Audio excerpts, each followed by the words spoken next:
好，来，乡亲继续来看，这是高速公路惊险救人的过程。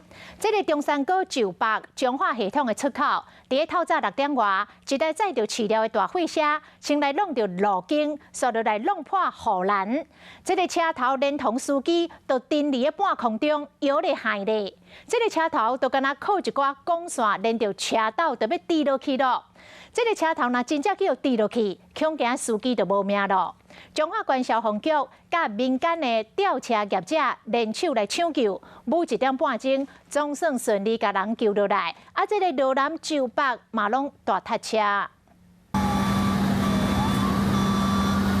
大货车车头吊伫半空中，袂落。驾驶要卡伫内底，救援人员用锁雷落去压驾驶，将钣金惊开，配合特别分推车救人。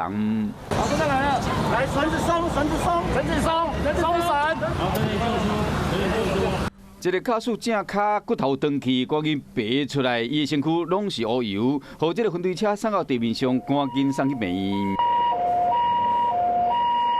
加在经过急救，这个驾驶无生命危险。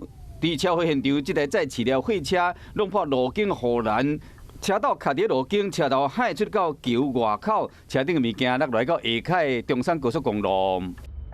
那为了避免说车头掉落影响到其他国一主线南下的车流，因此我们封闭了国一南下的双线车道，还有国一北向的内侧车道。因为这个车祸上北车踢9公里，路南的踢5公里，甚至踢去到边仔中种快速道路，警方赶紧封路清理。早起过10点了后，双向的车道恢复全线通行。加在这台货车无冲落去高速公路，也若无恐惊后果不堪设想。